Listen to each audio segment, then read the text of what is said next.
The National Broadcasting Company delays the start of this program to bring you a special bulletin.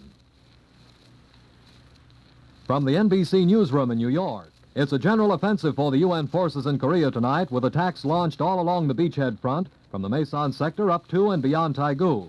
All this while Allied landing forces forge a trap behind the Communists on the west coast at Incheon. That amphibious assault to the north is going well. Keep tuned to your NBC station for the later news. Wanted. Wanted for jailbreak.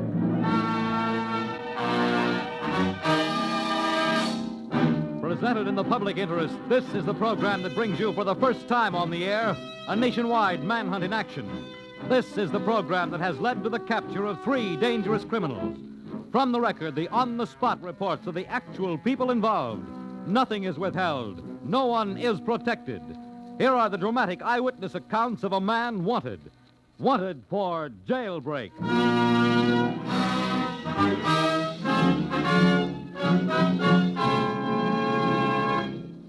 And now, Wanted's on-the-spot investigator, Walter McGraw.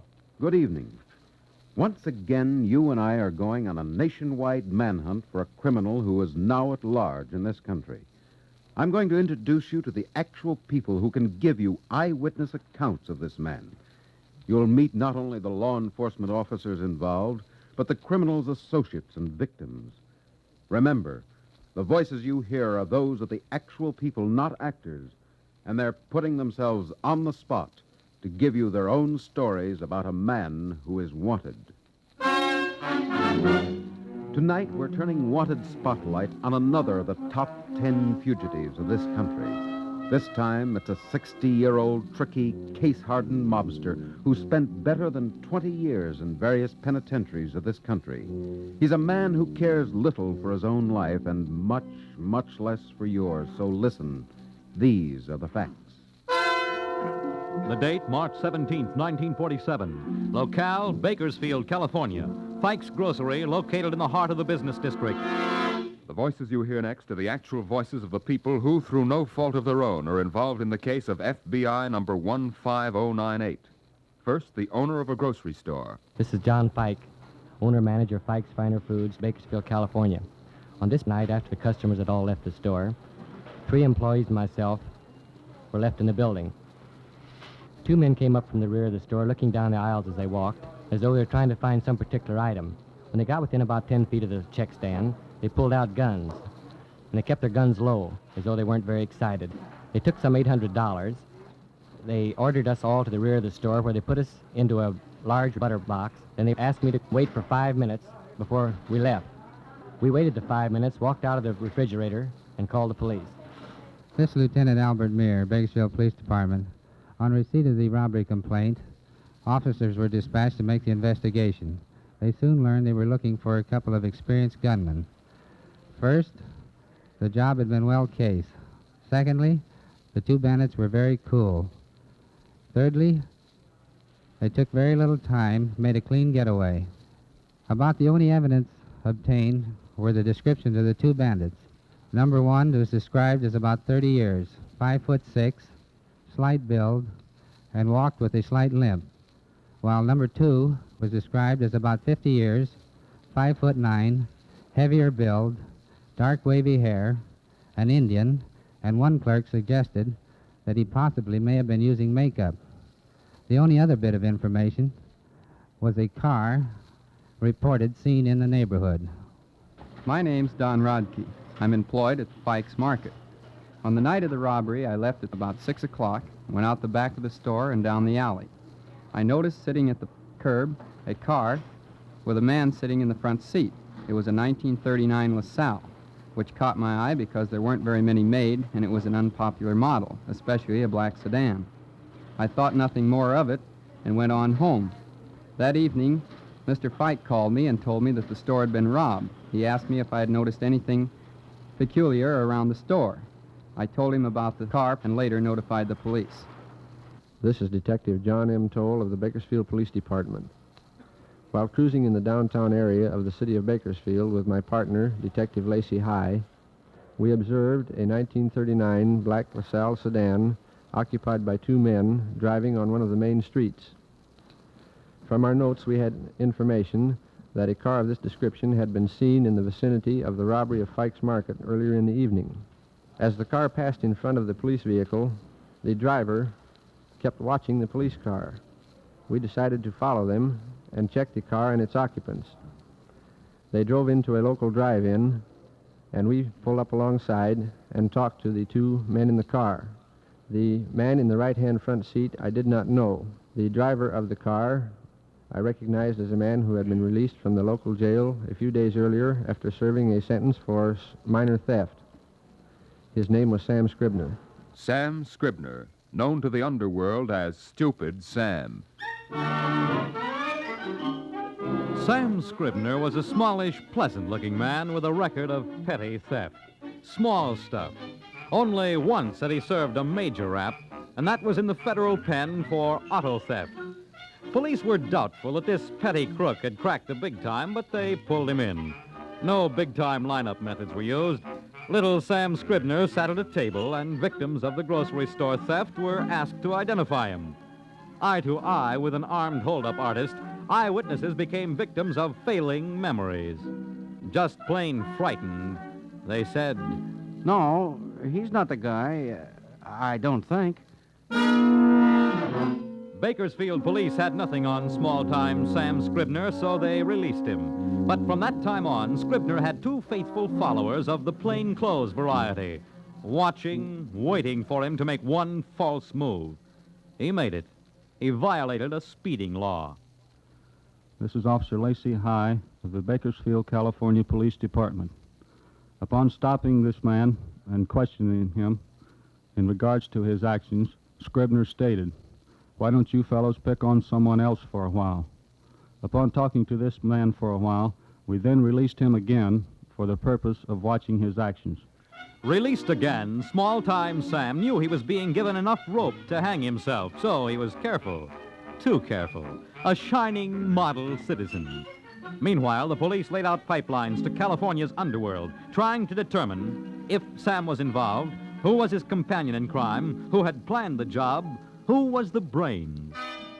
This Scribner, does he have a pal? An Indian-looking fella? A guy who uses makeup? They got an answer. Sure, everybody knows him. Real bright, too. Knows his way around. His name is, Seminole. At least that's what they call him. I don't know his last name. Maybe he ain't got one. Seminole. Now police went to work looking for Seminole. They didn't find him. But while they were busy searching for Seminole, small-time Sam suddenly disappeared. But he wasn't out of sight for long. On May 5th, 1947, police had news of the disappearing twosome. Officer Wayne G. Huffman of the Oregon State Police, Oakland, Oregon. Our department received a report of a bank robbery from the E.G. Young Bank at Oakland, Oregon, which was robbed by two gunmen. One flourished a pistol, and the other had a revolver on his hip. Number one subject was described as around 30 years, 5'8", 155 pounds.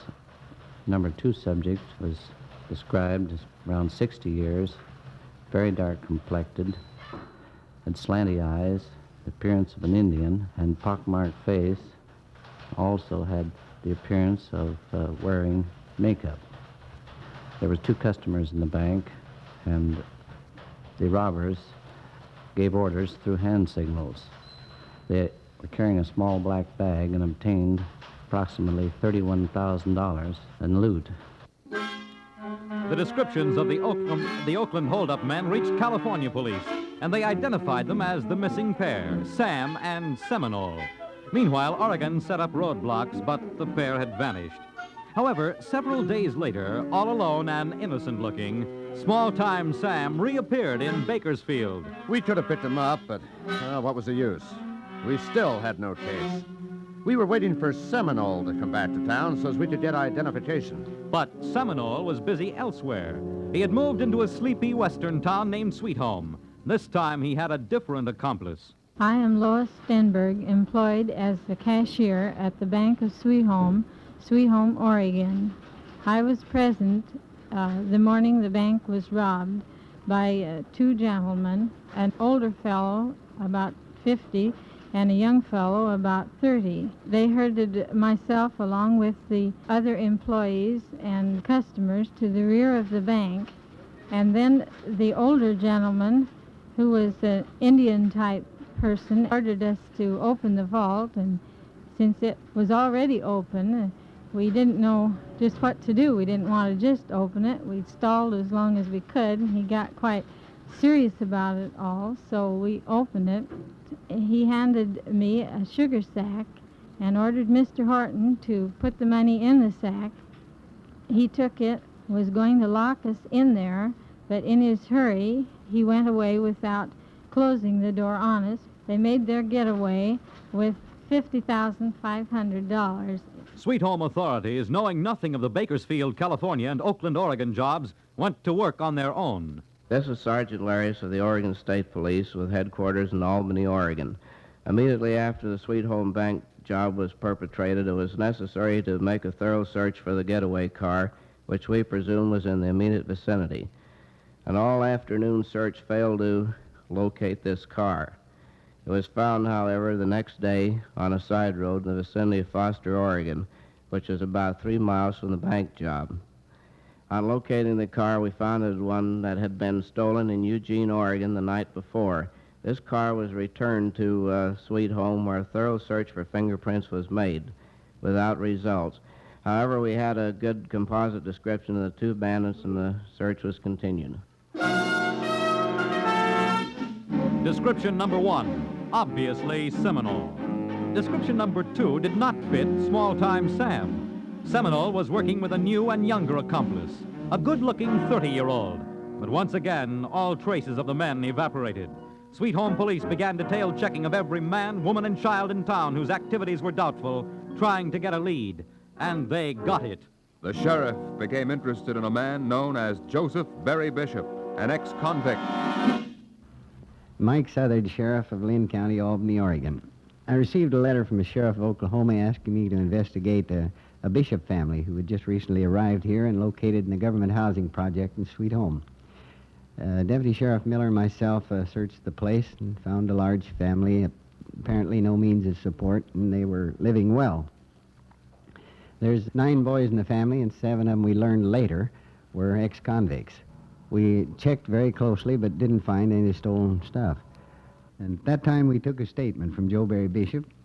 He claimed to me that he were playing poker and was making his money that way. But we didn't believe it because he wasn't a poker type. Later, the Sweet Home Bank was robbed. We were called about 1:30, I believe. My deputy, George Miller, and myself went up there. We went to the bank and attempted to talk with the FBI in Mansfield. He was very busy checking bill numbers and getting things ready, and I was very suspicious of Joe Berry at that time, so I went across the street to a pool room and picked him up and brought him over and talked to him. Did not arrest him, but questioned him. The description of the robbers didn't fit Joe Berry Bishop, but we suspected him being the finger man because of all this money being spent. A finger man is one who plans the job but doesn't actually participate in the job. Joe Berry, living in Sweet Home, naturally, he knew the bank, the setup, and he was placed in a pool room diagonally across the street where he could, if he desired, watch the operation. The next morning, when Officer Mansfield was less busy, we gave him a detailed description of all that we had in our notebooks in regarding to Joe Berry Bishop. This is Howard I. Bobbitt, formerly agent in charge of the Federal Bureau of Investigation at Portland, Oregon. Investigation of this case showed that Joe Berry Bishop was a very logical suspect among 4 or 5 other suspects. Surveillance maintained upon Joe disclosed that he had bought a truck in which he gave about 99 $10 bills in series. This was the first lead that indicated that Bishop had an undisclosed sum of money which might possibly tie him into the Sweet Home Bank robbery. This led to his arrest in Oklahoma. At that time, money was found in the back end of Joe Berry Bishop's car. Other monies were recovered from this bank robbery, some of them from a steering wheel in another car, Another batch of money was recovered from a jar which had been buried upon a farm in Oklahoma, and still a third was recovered from a fruit jar which had been suspended under the seat in a chick sales in one of the Oklahoma farms.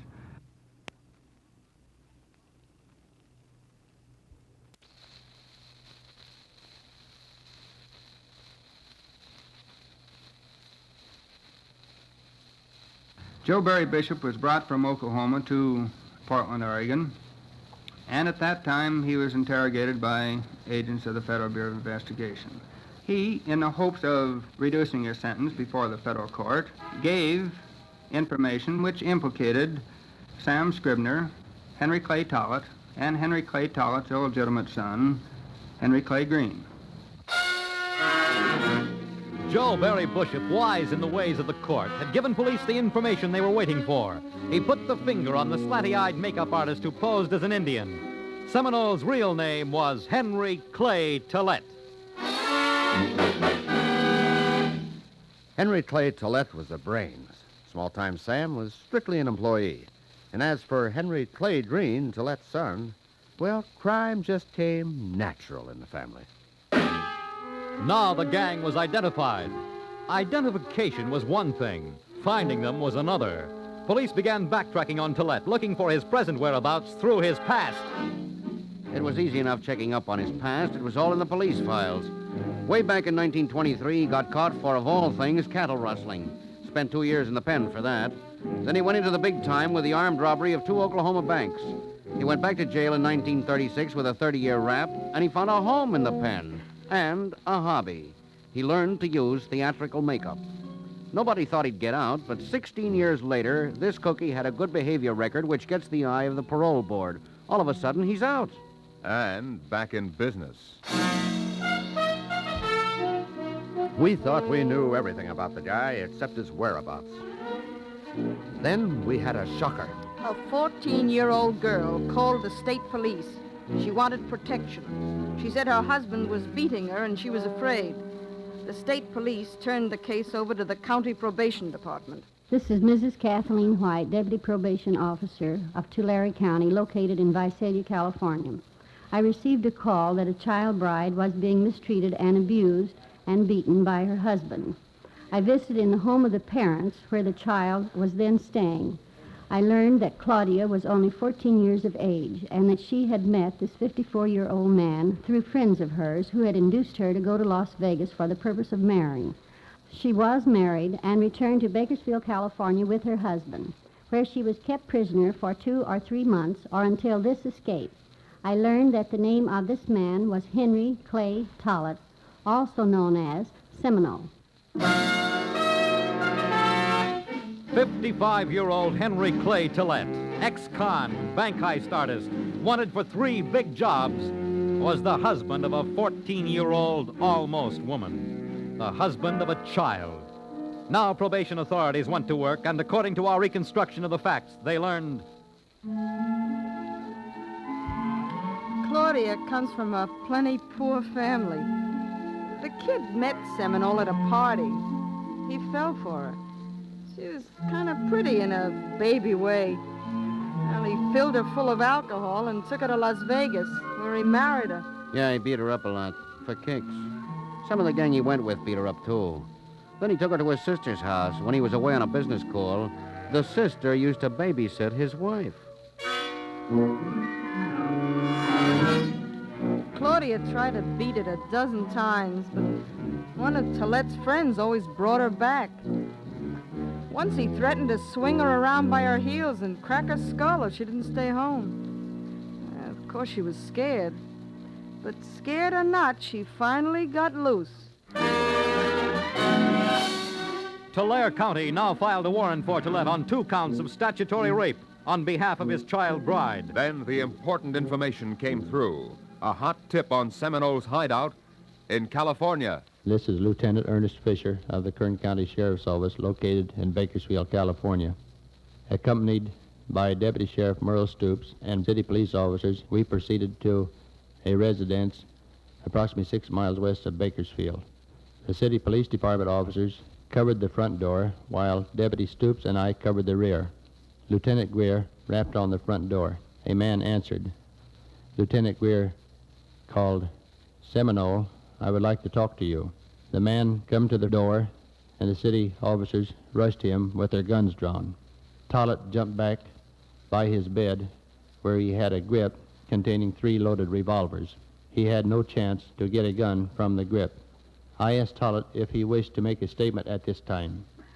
He says, "Yes, I want a lawyer." As Detectives High, Toll, and myself were leaving the Tollett residence to go to the Beardsley Dance Hall to pick up Sam Scribner, I told Deputy Sheriff Stoops to search Tollett and the premises. This is Deputy Sheriff Merrill Stoops. On making a search of Tollett's person, we found, concealed in his shorts, a Bull Durham bag, which contained over $100 in cash, which was tied to the lower extremities. We then took him to headquarters. This is Lieutenant Fisher of the Sheriff's Department again. We entered the Beardsley Dance Hall, where my informant had told me Sam Scribner would be that evening, and immediately located Sam Scribner near the rear of the dance hall. My informant was sitting next to him, passed out drunk. Rather than to give Scribner a chance to pull a gun or flee, we attracted all of our attention to the orchestra. We walked back towards the rear of the dance hall, and as we got even with Scribner, I whirled, grabbed him, and immediately placed the handcuffs on him. This embarrassed Scribner very much. He kept saying over and over, "Fisher, what did I ever do to you to make you embarrass me in front of a lot of people this way?" Now, embarrassed small-time Sam was arrested and taken into custody with his big-time pal, Seminole Tollett. Once again, witnesses were called in. Now that both armed robbers were in custody, the witnesses talked. That's the Indian-looking fella. Sure, now I remember the other one. Yeah, but he looked different that day. There was only one outstanding member of the gang left, Seminole's son, Henry Clay Green. They picked him up near Woodsville, Oklahoma. He was living with his wife, hiding out with friends. The roundup of the West Coast gang complete, the courts went to work. Fingerman Joe Barry Bishop turned state's evidence. He received a sentence of 2.5 years. Son Henry Clay Green was sentenced to 6 years and 4 months for his part in the Sweet Home job. Small-time Sam Scribner was sentenced to 2 concurrent terms of 20 years apiece for both his California and Oregon convictions. As for Henry Clay Tollett, alias Seminole, the brains of the mob, he received 2 25-year sentences to run concurrently at the federal penitentiary at McNeil Island.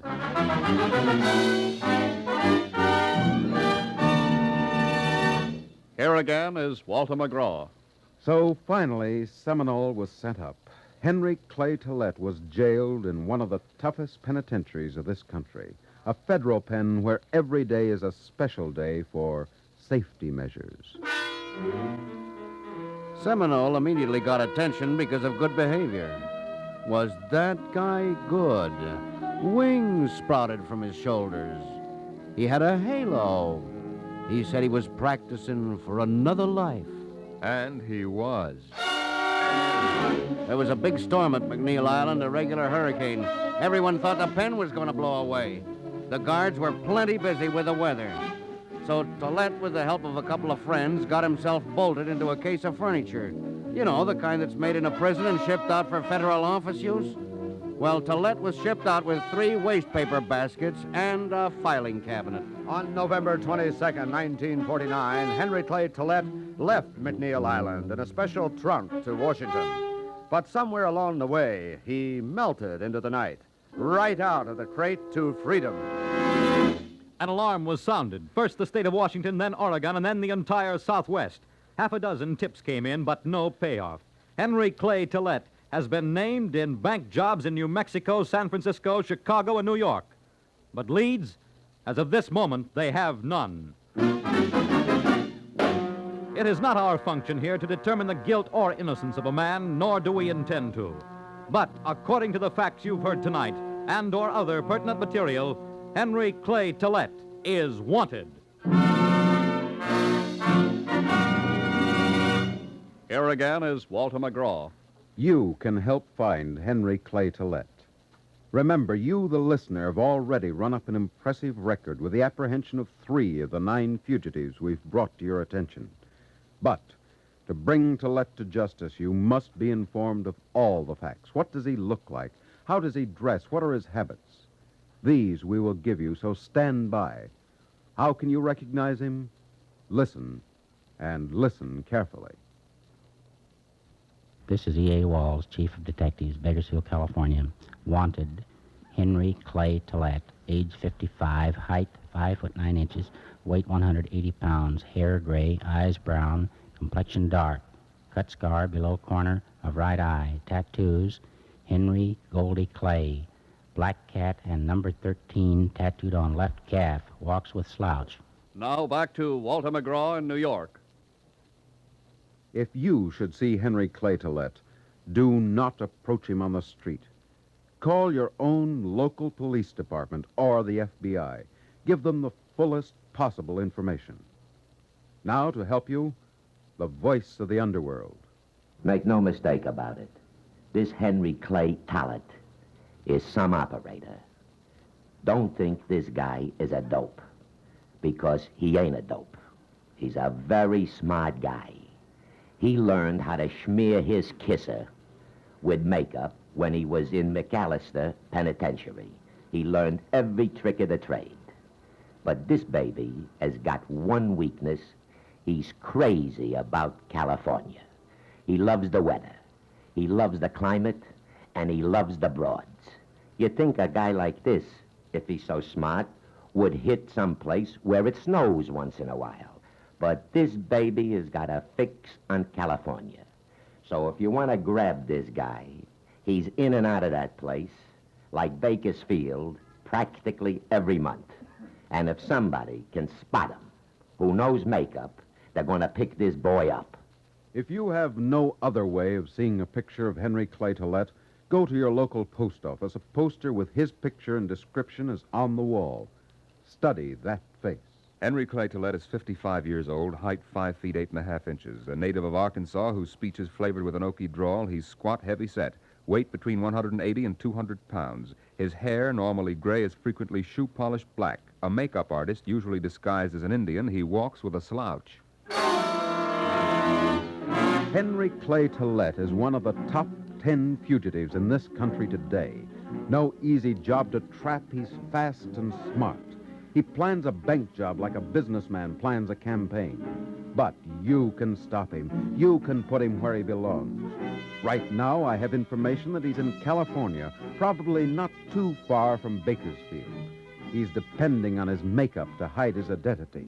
But Tillett, like many another fugitive, is a heavy drinker. He forgets himself. So bartenders, waitresses, restaurant owners, this is your case. California, watch out. Tillett's out there. You can bring him in. Now, this is Walter McGraw saying, there's no time like now to wipe out crime.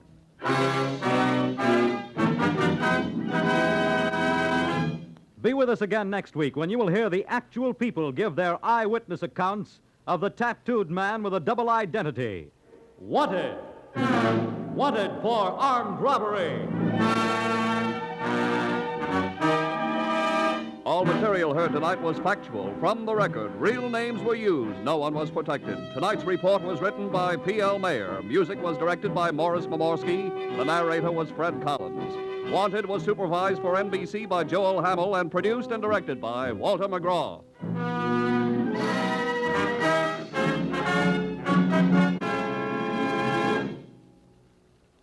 Meet Charlie Wilde, Sunday, September 24th on NBC.